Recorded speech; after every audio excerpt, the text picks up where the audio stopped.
things off before you freeze to death. The governor sent me. It's a matter of great urgency. I must speak with your husband. He's not well, Tom, but I know he'll be glad to see you. Come and sit by the fire.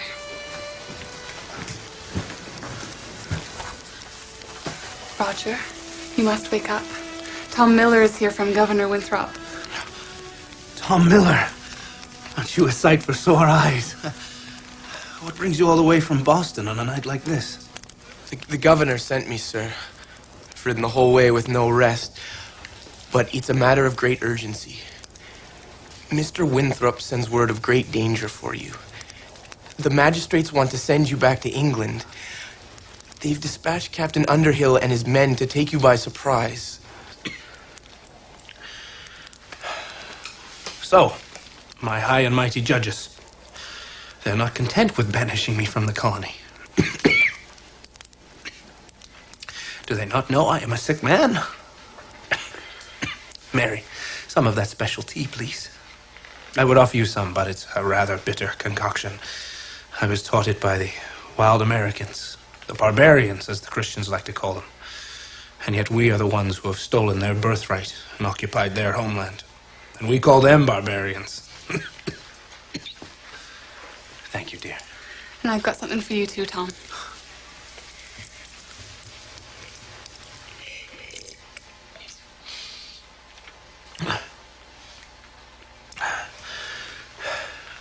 So, it seems as though they are afraid I will find refuge in this wilderness and raise an army of malcontents and nonconformists. This is now their plan for my future. It's the dead of winter, and they want to send me on a ship back to England. Perhaps England would be a welcome change. More civilized and all. Civilized, you say? Let me tell you what going back to England means. Going back to England means falling into the merciful hands of the Archbishop William Laud. I can well remember how civilized he was when he condemned Alexander Leighton for following his own conscience. Leighton? No, you've not heard of him. As fine a Christian as walked. In civilized England, William Laud, in Christian kindness, you can be sure, condemned him to 36 stripes across his naked back, to have his ears cut off, his nose split, and his face branded. And then our Christian friend had him pilloried in the frost and snow. I suppose my crimes are worse than his. I am to be hounded from my home and family for standing in support of freedom, for preaching the gospel of liberty, and for upholding the rights of every man, even the Indian. Tom Miller, thank you for bringing me this news.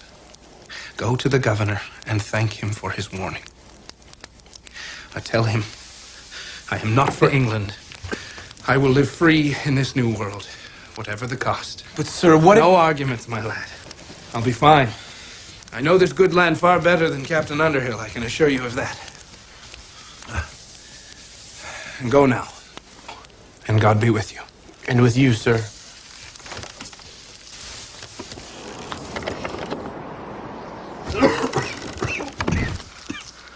Good lad, that. Mary, those things you set aside for me, I need them now.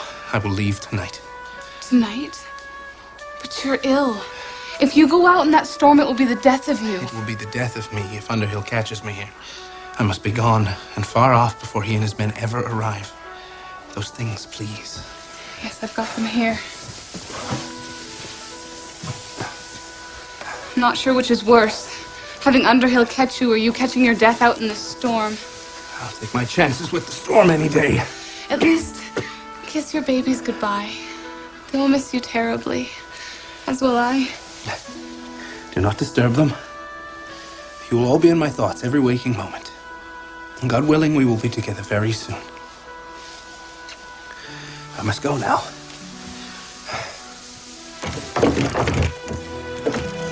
If Underhill catches me here, you may well be in danger yourself.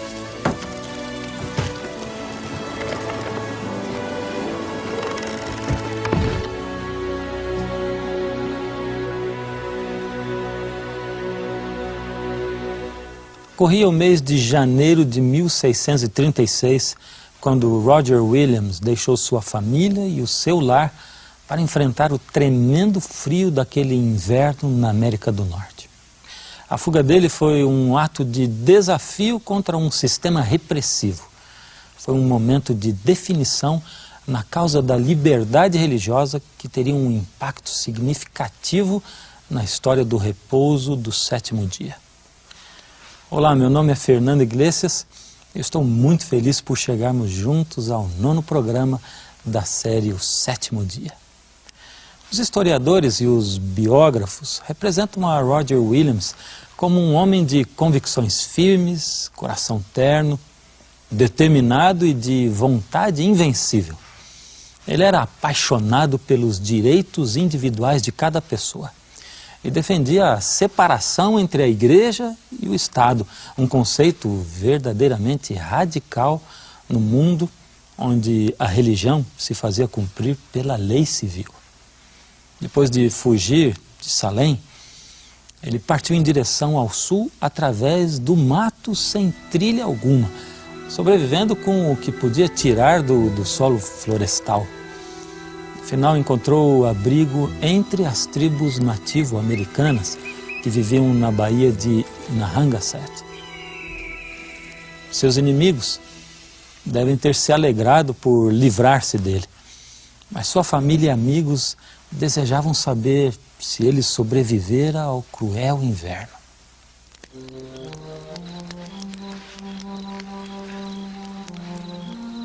I'm sorry. I'm looking for my friend, Mr. Roger Williams. I was told you may know about him. Well, he was very sick and is more than likely... He's more than likely been nursed back to health by his good friends and is doing just fine, thank you. Mr. Williams! So, my young friend, you finally found me. Well enough. Does the governor still remember me? I could use some news about Salem or Boston. Come, sit down. Tell me. Well, sir, Mr. Winthrop bade me find you and wishes for news that you are well. And Mrs. Williams sends her love, too, and says that she and your daughters are fine and hope to see you soon. I am well, as you can see. And thanks to God and the kindness of my red friends here, I shall soon have a grant of land, and fairly earned. This is the land of liberty you are seeking. Liberty, inalienable rights, and no power of government over spiritual matters. Does it seem strange to you that I claim freedom for every man? Well, the Puritans of Boston used the sword to enforce their religion. But to force religion on an unwilling convert is nothing less than the rape of a soul. See, Tom, the sword of man can force an entire nation into a sort of formal religious pretense. But that is worthless before God. It is only the sword of His Spirit that can rightly rule over matters of conscience. So, when you go to the governor, tell him, I must act according to my conscience. I will have a land of freedom, where men may live and worship according to their consciences. And take word to Mary that I will send for her soon. I miss her and the babies very much. My youngest is named Freeborn, which is exactly what she is. I am determined that she will grow up in a land of liberty. I will make a place for my family where we can be truly free. Now, you must be starved. A doação de terra que Roger Williams recebeu merecidamente da tribo Narragansett passou a servir de refúgio para os que se opunham à religião obrigatória nas colônias estabelecidas. Sua visão de liberdade pessoal se encontra imortalizada na Constituição da colônia de Rhode Island, a colônia fundada por ele. Diz o seguinte: nenhuma pessoa dentro desta colônia, em momento algum, será vexada de jeito algum, nem castigada, inquietada ou interrogada por qualquer diferença de opinião em assuntos de religião. E diferenças de opinião haviam muitas, incluindo o assunto do dia de culto semanal. De acordo com a correspondência de Roger Williams, ele reconhecia que o sétimo dia da semana, o sábado, era o sábado do repouso bíblico. Assim, sua colônia de Rhode Island forneceu um lugar fértil e protegido para que a semente da observância do sábado brotasse na América. A notícia da colônia radical de Roger Williams causou muita crítica na terra-mãe, a Inglaterra. Mesmo assim, muitos cristãos, desejando ficar livres da tirania religiosa, estavam dispostos a atravessar o mar e a fronteira inóspita para achar essa liberdade. Entre os que embarcaram para além-mar estavam um casal batista de Tewksbury, Stephen e Anne Mumford. Foram eles que levaram o repouso do sétimo dia ao Novo Mundo. Em 1665, Stephen e Anne Mumford chegaram a Newport, Rhode Island. Provavelmente foram para lá porque ali existiam igrejas batistas, a única colônia com uma liberdade total, incluindo a liberdade religiosa. Talvez também por razões financeiras, pois Stephen mexia com negócios, e Newport era um grande porto comercial. Em dezembro de 1671, o casal Mumford e um pequeno grupo formaram a primeira congregação batista do sétimo dia na América. O grupo cresceu no ambiente protegido de Rhode Island. Mas quando membros se aventuravam além da proteção da colônia, se deparavam com problemas. Na colônia de Connecticut, por exemplo, os membros da igreja de Newport, cujo dia de culto era o sábado, foram multados, até mesmo aprisionados por trabalharem no domingo. Dessa forma, o Estado lhes hostilizava por serem inconformistas. Esses primeiros batistas do sétimo dia perceberam que a crença e a observância do sábado suscitariam conflitos em qualquer comunidade observadora do domingo. A solução seria promover a liberdade na fronteira oeste das colônias.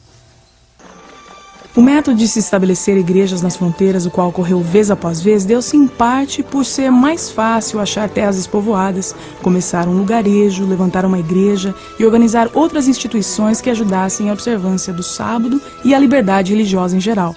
Essa foi uma forma de expandir a observância do sábado, porque assim, à medida que outros iam chegando à comunidade, geralmente se sentiam atraídos a ficar. E isso aconteceu por todo o país de tal maneira que em 1900 suas igrejas se espalhavam até a Califórnia. Mas com o passar dos anos ficou cada vez mais difícil para os batistas do sétimo dia se livrarem de problemas. Os territórios da fronteira se converteram em estados e alguns deles decretaram leis dominicais. Isso trouxe consequências infelizes, até mesmo trágicas. Acho que foi por volta de 1885. Vieram lá de algum canto do estado de Ohio, os dois jovens, ela ainda adolescente. Eram recém-casados e vieram para viver nessa terra prometida. Danfield, acho que era assim o seu sobrenome. O nome dele era João, mas nunca soube o nome dela. Moça bonitinha, muito trabalhadora, até mesmo quando estava grávida. Tomaram aquela terra na divisa do estado, uns 3 quilômetros da vila.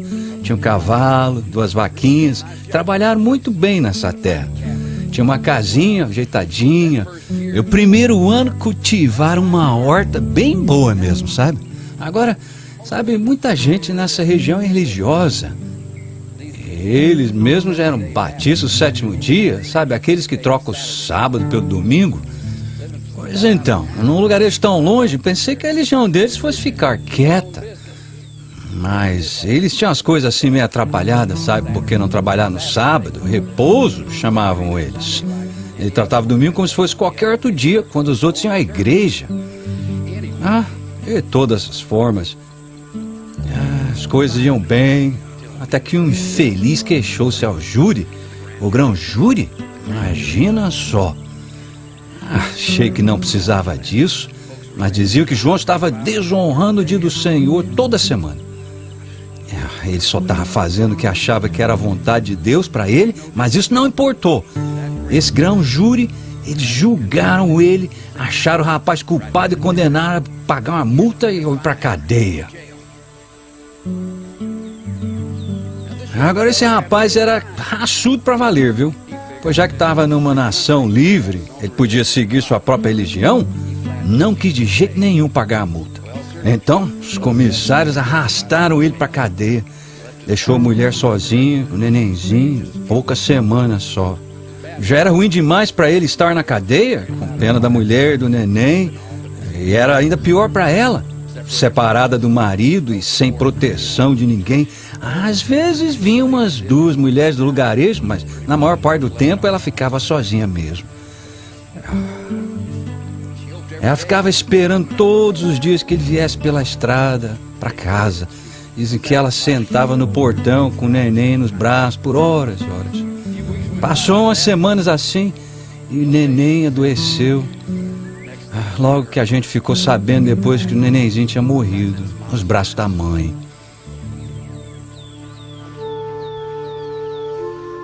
Nossa, viu? Doeu demais ver a moça e um punhado de gente do lugarejo colocando aquele pacotinho na sepultura. Esposo na cadeia, sem poder consolar a coitada. Ninguém também para consolar ele. A própria moça se consumiu toda ali. Depois disso, chorando sozinha noite após noite.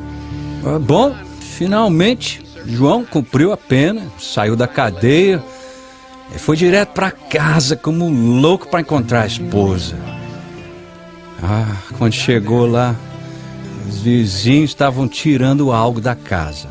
Era um caixão da própria esposa morta. Tinha adoecido. Se me perguntassem, diria que ela morreu de tristeza, viu? Mas ele nunca abriu a boca. Simplesmente seguiu o povo até o cemitério, ficou olhando o pessoal colocar a esposa dela na sepultura junto do neném. Ali se jogou no chão, chorou até não ter mais lágrimas para chorar. Antes de ir embora, ele não se despediu quase de ninguém.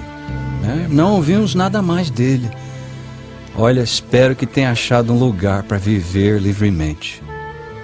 Não foram apenas os batistas do sétimo dia os que se mudaram para a fronteira por razões religiosas. O jovem Conrad Basil, um refugiado alemão, também estava procurando um lugar onde estabelecer-se. Tinha chegado à Pensilvânia em 1720, procurando um lugar tranquilo para sentir a presença de Deus. Porém, nos povoados ao redor da cidade de Filadélfia, havia muita agitação. Por isso ele se mudou para o oeste desértico, junto às margens do rio do arroio Cocálico, para uma vila que hoje é a cidade de Efrata. Alguns de seus amigos o seguiram para lá e juntos formaram uma comunidade espiritual muito unida, o Claustro Efrata. Basil guiava a vida espiritual do seu rebanho, instruindo-os na doutrina e na vida cristã. Ele compôs centenas de hinos para dar maior realce aos cultos, hinos que ainda são cantados hoje pelo coral de renome mundial, conhecido como o Coro do Claustro Efrata. Levavam uma vida austera, praticavam o celibato, homens e mulheres viviam em quartos separados, porém eles eram muito trabalhadores. Ergueram prédios bem feitos, plantaram roças e hortas e colocaram em operação uma imprensa. Levavam um tipo de vida fisicamente desgastante na fronteira, a qual dava um sentido especial ao repouso semanal do sábado, o sétimo dia. O Sr. Basil explicou seus conceitos sabatistas num tratado que escreveu em 1728, Mysterion Anomias, ou Mistério do Desrespeito à Lei. Nesse tratado, ele explica que o sábado é um dom da graça de Deus para livrar as pessoas do trabalho uma vez por semana. Era aos sábados, quando o Sr. Basil e seus companheiros podiam comer pão sem cansaço nem fadigas. Os outros 6 dias da semana eram definitivamente dias de trabalho.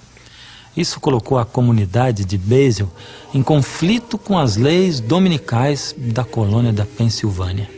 Por exemplo, em 730, a comunidade de Efrata se meteu em conflitos legais por violar as leis dominicais dessa colônia. Alguns membros chegaram a ser detidos e aprisionados em Lancaster.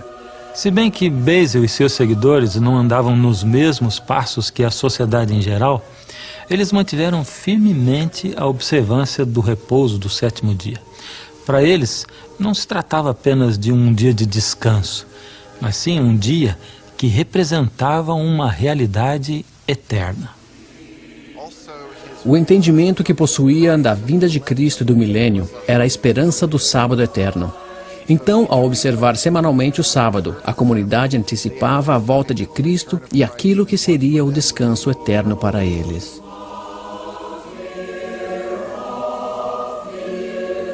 Assim como Basil, Niklas Ludwig von Zinzendorf nasceu na Alemanha. Ele era conde e de família nobre. Desde muito jovem, ele possuía um espírito devoto e sensível. Aos 19 anos, ele viu uma pintura na galeria de Düsseldorf que transformou sua vida para sempre. Representava Jesus na cruz, com a coroa de espinhos na cabeça e uma inscrição abaixo. Tudo isto fiz por ti. Que fizeste tu por mim? O conde Zinzendorf dedicou o resto da sua vida a responder esta pergunta. Em 1722, ele permitiu que um grupo de refugiados se instalasse em sua propriedade na Alemanha Oriental. Era o remanescente de um movimento religioso morávio, cujos ensinos provinham de João Hus, que havia sido martirizado uns 300 anos antes. Mas apesar de ter sido sempre luterano, Zinzendorf favoreceu um reavivamento espiritual entre os morávios, reanimando-os na fé e inspirando-os com uma nova visão.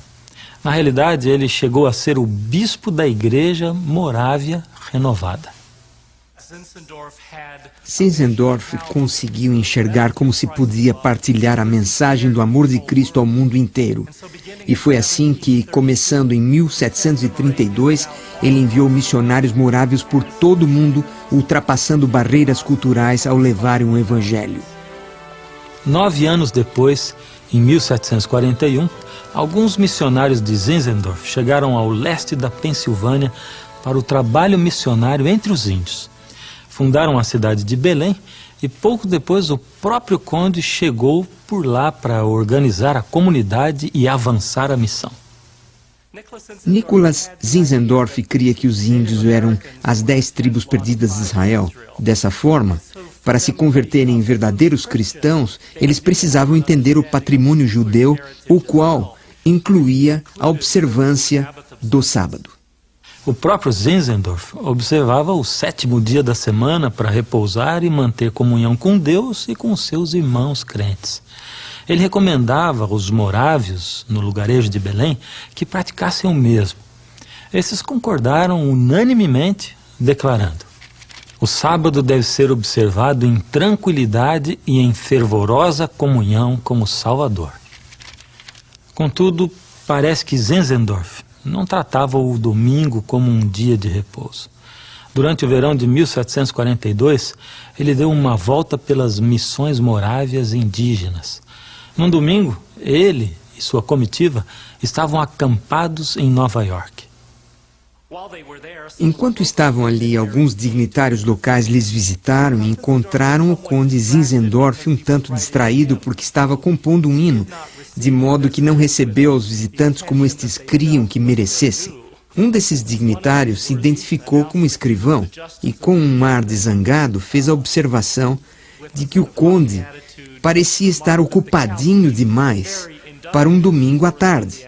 No dia seguinte, ele forçou a comitiva de Zinzendorf a apresentar-se no tribunal e lhes multou 18 shillings por violar o repouso do sábado. A história do conde de Zinzendorf e sua observância do sábado é um lembrete da tensão existente entre o sábado e o domingo que nos leva de volta até os primeiros guardadores do sábado no 2º século da nossa era. Depois de Zinzendorf, houve muitos outros que estavam dispostos a manter a questão viva em lugares tão diversos como Alasca, China e até a selva da América do Sul. E nós contaremos suas histórias quando voltarmos com o 10º programa da série O 7º Dia.